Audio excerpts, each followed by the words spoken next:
Hello everyone, welcome back to my channel. This is your online English tutor at Banky's Corner. Do well to like, share and subscribe to this channel for everything related with communication and English language and how to enhance and improve on your communicative abilities. By the way, compliments of the season. How are you enjoying your holidays? I believe you're having a good time. Even in the process of enjoyment, please still keep learning and still keep improving in your communication. In today's video, we'll be looking at a vital topic called figures of speech. Figures of speech. What are figures of speech?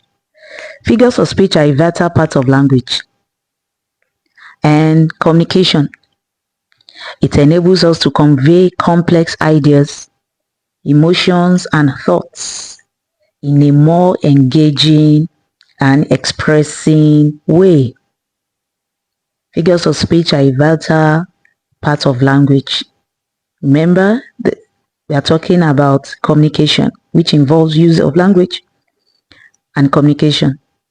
It enables us to convey complex ideas, emotions, and thoughts in a more engaging and expressing way.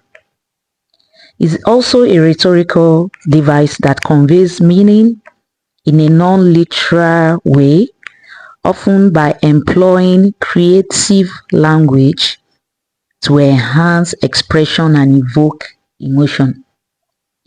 Most times when we make use of these figures of speech, it tends to enhance expression and also evoke emotion, depending on what you are talking about, on the title, on the topic you are talking about. Most times when we make use of these figures of speech, it evokes emotion, it helps you to express yourself better. In addition to this, figures of speech transforms ordinary expressions into more imaginative phrases and also engaging our senses and encourages us to think critically about the underlying meanings. Aside that we make use of it in our day-to-day conversation, it engages our senses. It engages us to have or to learn other underlying meanings expressed when these speeches are used, when these figures are used. There are numerous examples of figures of speech, but close attention is going to be paid to those particular figures of speech commonly used with example. There are so many of them, but today we'll be looking at those we normally use, the common ones that we make use of in our speeches.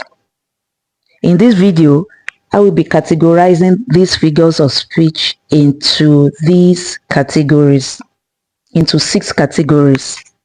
These are figures of sounds, figures of similarity, figures of indirectness, figures of imagination, figures of contrast, and figures of association or connection. So we'll be looking at the figures of speech under these categories. Now let's look at the figures of sounds. What are those figures of speech under sounds? We have a figures of speech called alliteration. But before we talked about the alliteration, what are figures of sounds? These are the figures that use sounds to appeal to the senses. Remember the 5 sensory organs that we have. These figures of sounds appeals to our senses. The essence of figures of sounds is to create auditory images. Sometimes these figures of sound help to sharpen the reader's imagination and make the meaning clear. These figures of sounds helps to sharpen the reader's imagination and also makes the meaning clear. Let's look at the figures of speech under figures of sounds. Remember I told you these figures of speech can be categorized into 6 parts. So the first figures of speech under figures of sound is alliteration. Yes, alliteration.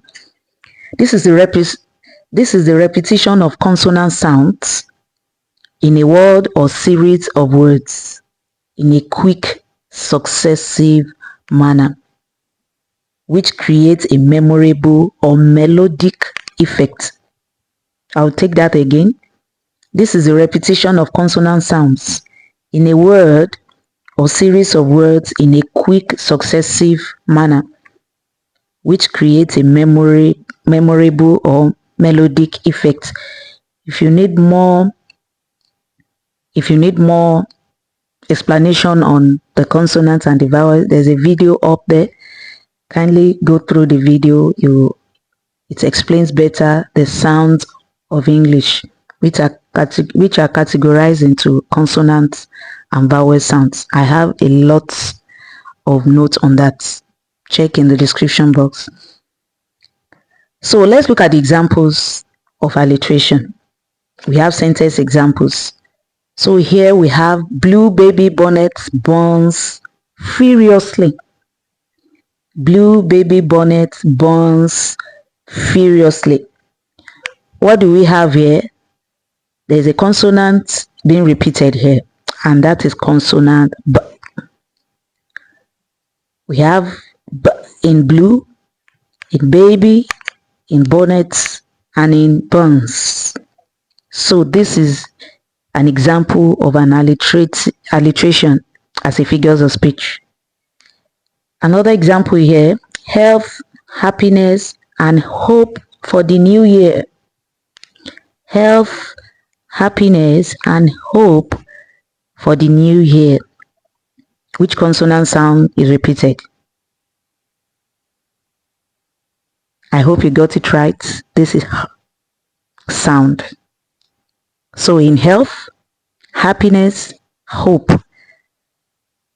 the consonant is repeated in these words.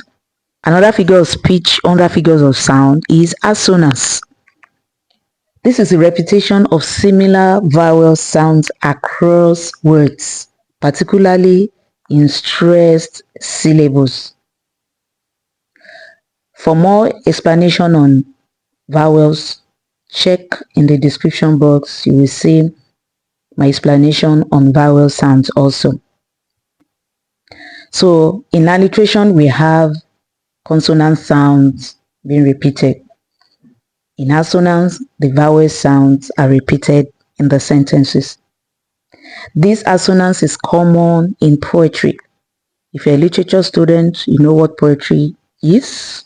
We have 3 genres of literature.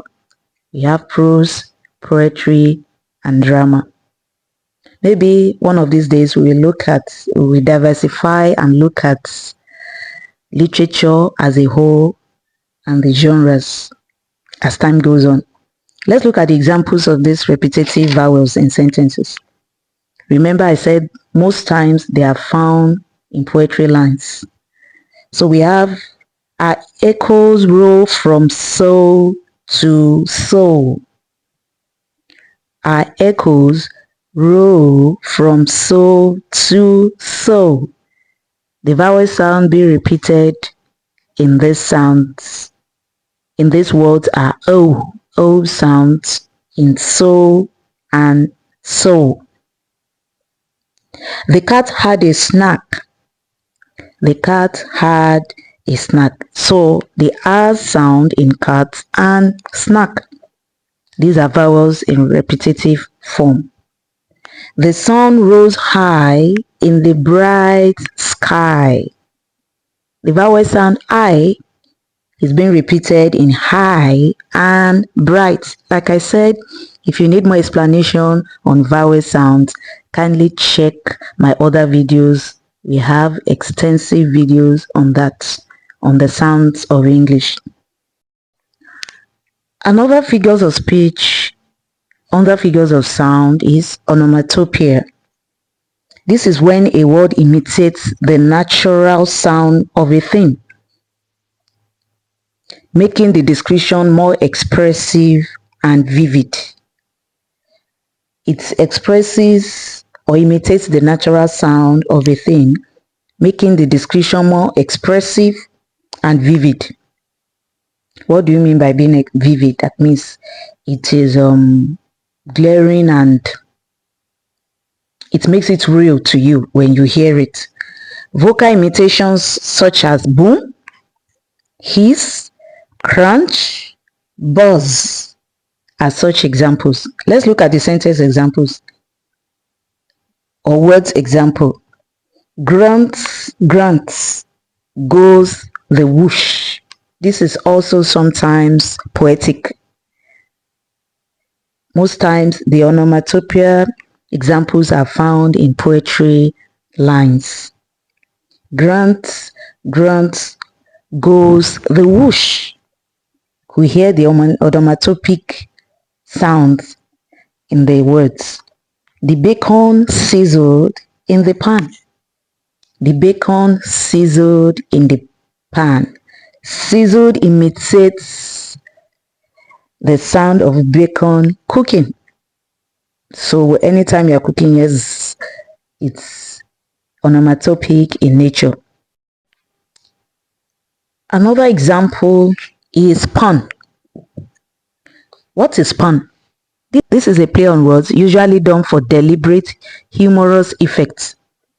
It is an amusing use of words that have the same sound, spelling, but different meanings. This is a play on words usually done for deliberate humorous effect. Look at this example.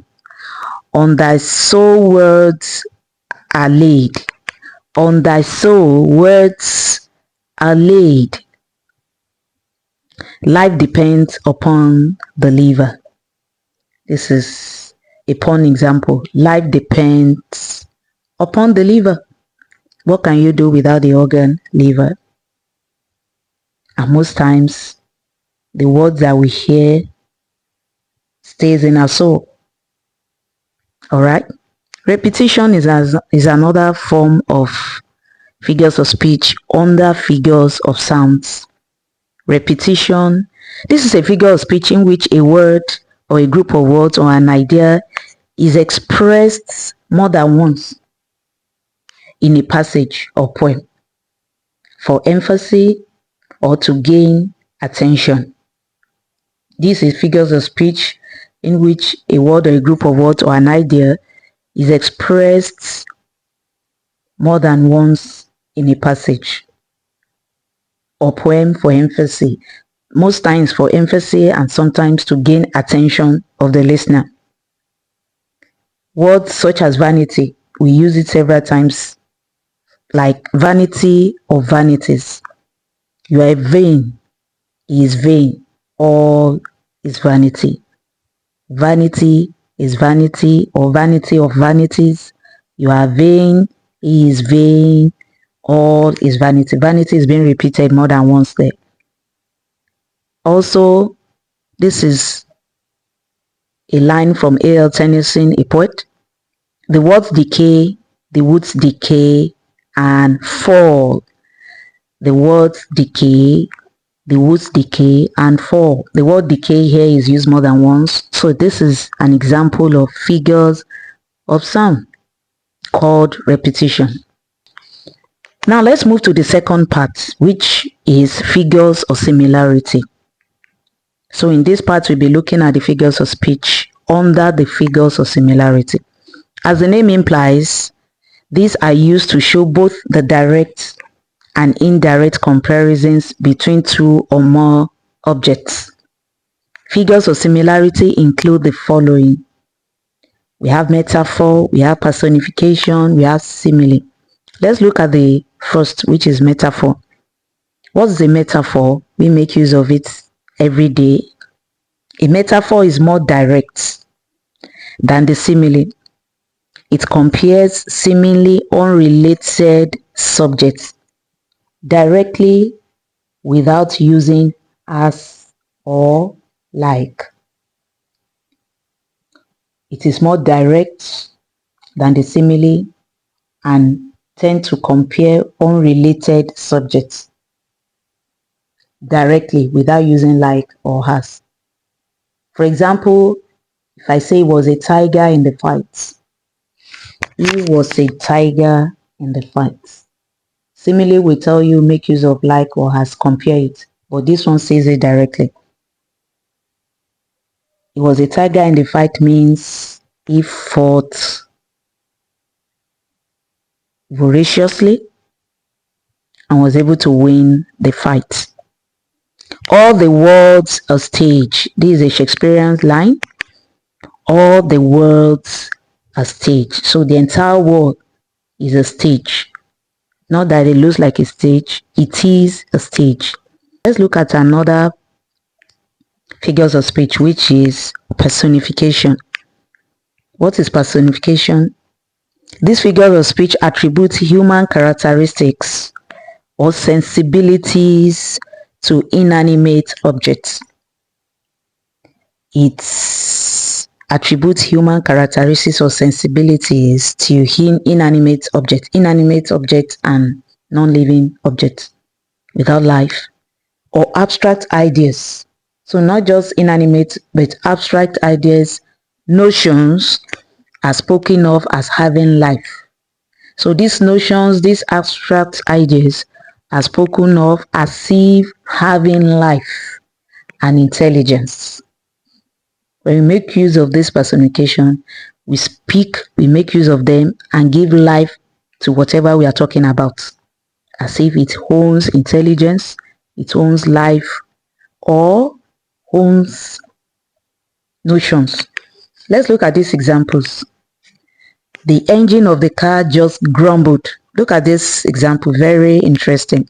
The engine of the car just grumbled, it coughed, and finally roared to life on the third push. The engine of the car just grumbled, it coughed, and finally roared to life on the third push. You could see that it has given life to the car using attributes of a living, like grumble, cough, and roared. So this is a typical example of personification. We have simile. Remember, we are still talking about figures of similarity.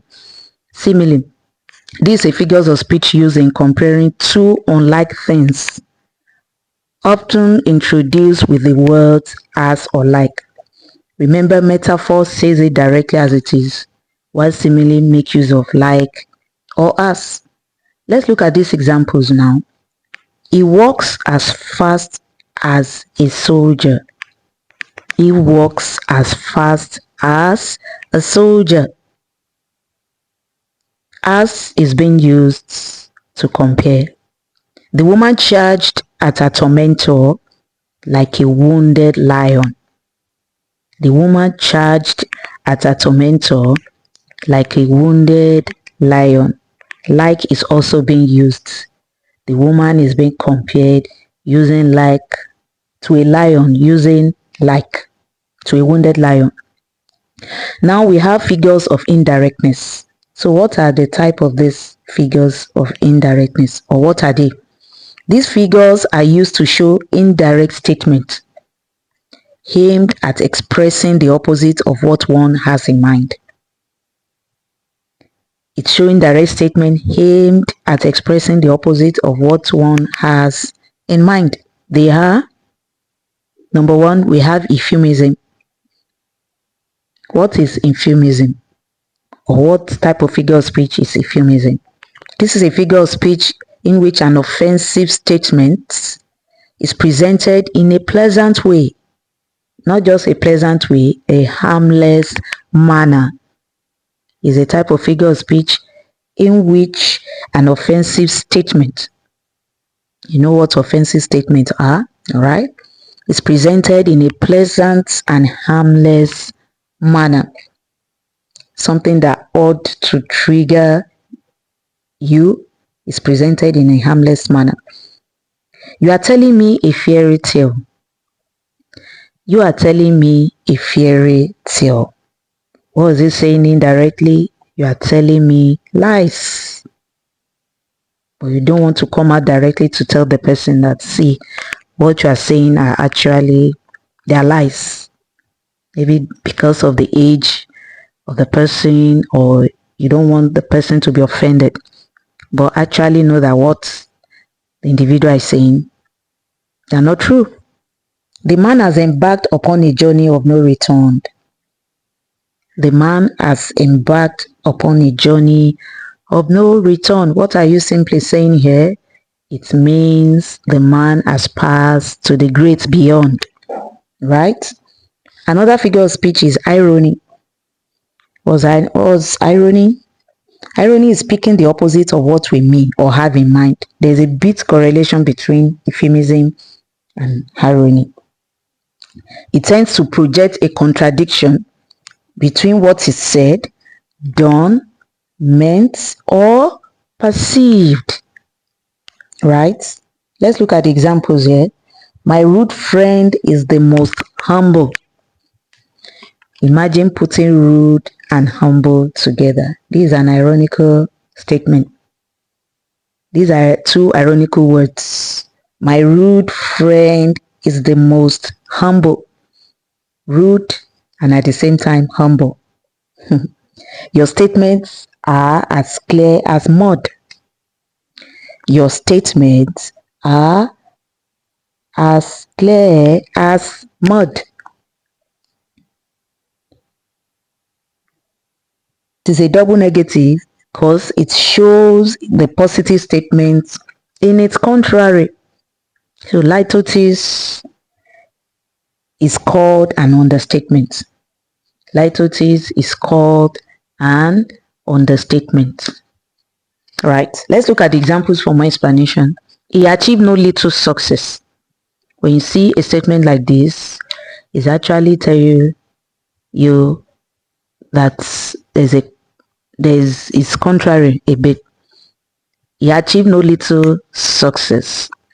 The new king is not lacking wisdom. Another segment of figures of speech is called figures of imagination. We have figures of speech which falls under these figures of imagination. So what are figures of imagination? What are their types? These are figures of speech which create mental pictures through our imaginations. When we say them, it tends to create mental pictures through our imaginations. They are used to create emphasis in our senses. And these figures are apostrophe, hyperbole, apostrophe, hyperbole. Now, let's look at the apostrophe figures as a figure of speech. This is a direct address. This is a direct address to the absent or to a personified object or idea when we are referring to objects that are absent or personified objects or an idea. An apostrophe breaks off from a normal speech and speaks to an imaginary person or even to an abstract quality or idea. Look at the examples. This is taken from William Shakespeare from the book Romeo and Juliet.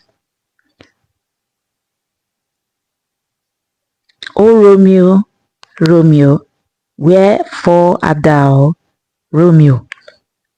Romeo wasn't there at that particular time, but it has personified it and directly addressed to the absence of Romeo, the character called Romeo. Now we have hyperbole, which is also an exaggeration. Hyperbole, which is also an exaggeration. Hyperbole is the use of deliberate exaggeration to evoke strong feelings or create strong impression. Is to invoke strong feelings or to create strong impression. They are meant to create emphasis or effect. When we make use of this type of figure of speech, it creates effect and gives room for emphasis also. Look at this example. I've warned you 1,000,000 times to desist from evil company. The 1,000,000 times here is hyperbolic and comes as a form of exaggeration. I could sleep for a year. I was so tired. I could sleep for a year. I was so tired. Right? Figures of contrast. Let's look at another form, which is figures of contrast. These figures show a clear difference between two or more things that can be seen when they are compared or put close together. What are figures of contrast? This shows a clear difference between two or more things that can be seen when they are compared or put together. They're as follows. We have antithesis, we have oxymoron, we have paradox.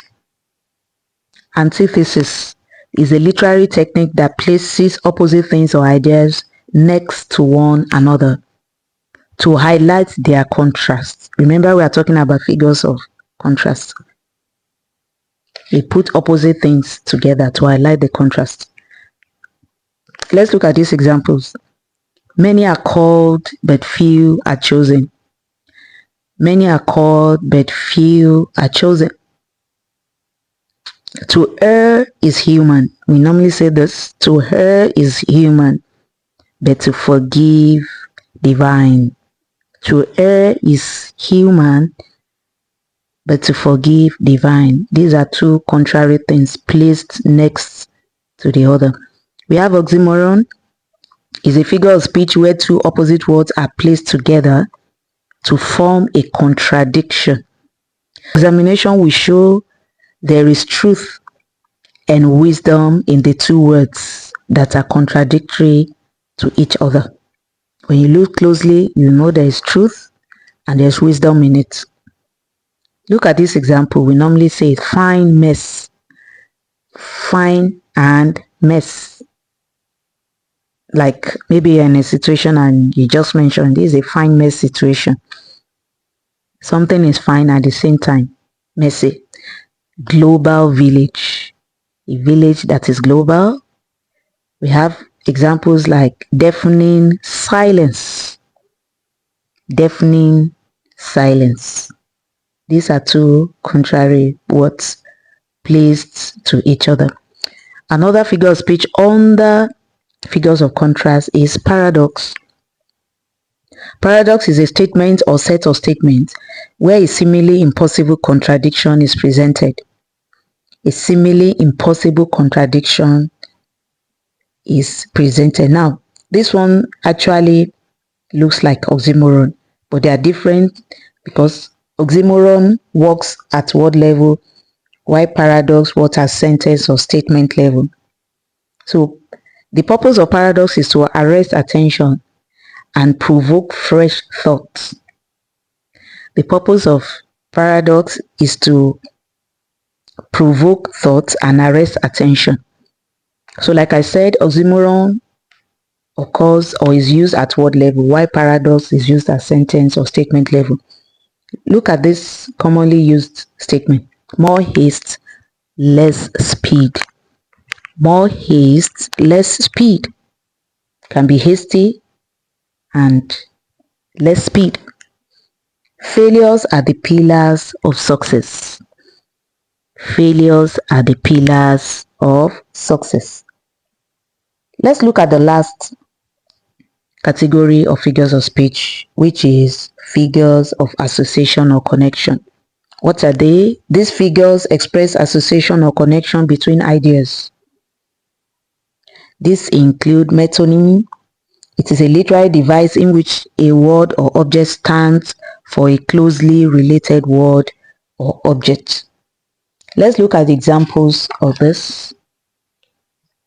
If you say this sentence, the pen is mightier than the sword. The pen is mightier than the sword. This is a typical example of metonymy. The pen represents knowledge. We all make use of pen. It's used to write, to express ourselves in a written form. And put together with the sword.